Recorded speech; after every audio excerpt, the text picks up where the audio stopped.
beautiful spring day. I hope you are finding time to enjoy it. We've waited a while.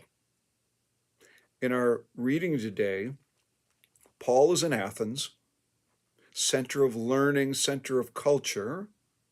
He's going to preach. He's spent some time already telling the people of Athens that they are, well, they're heathens. They're not followers of God. They are covering all their bets, and they follow all sorts of gods. And he switches his tone, but only a little, from the 17th chapter.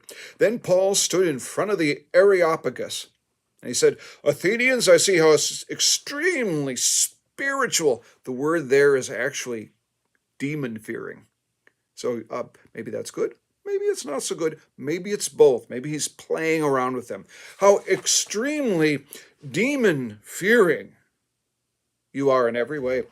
For as I went through the city and looked carefully at the objects of your worship, I found among them an altar with the inscription, "To an unknown God."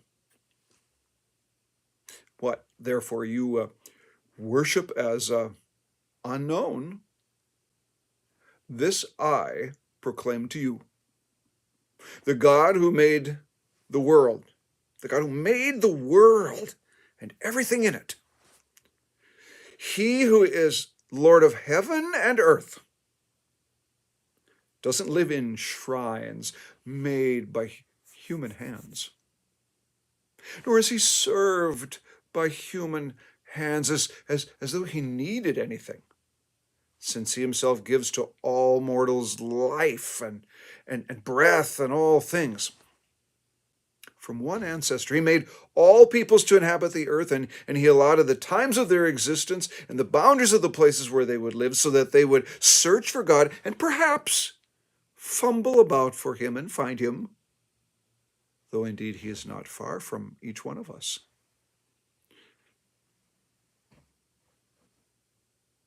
For in him we live and move and have our being.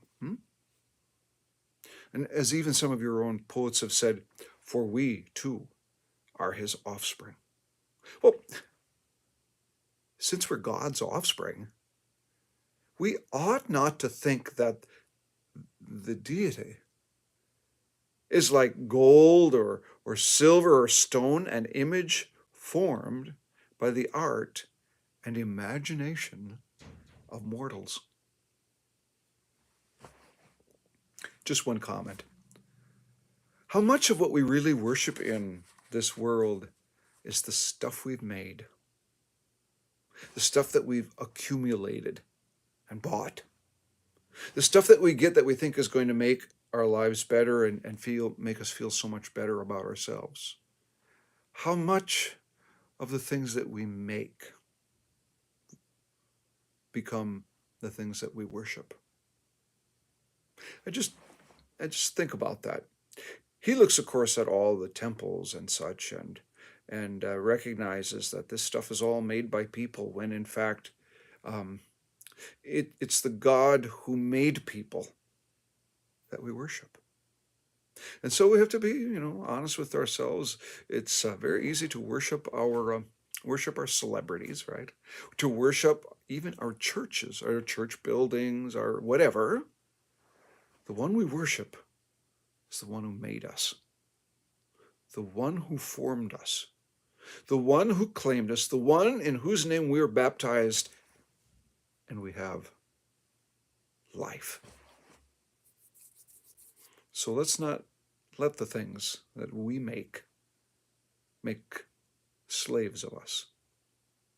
Rather, let us be slaves of the one who made us, our Lord God. Come to us in Jesus'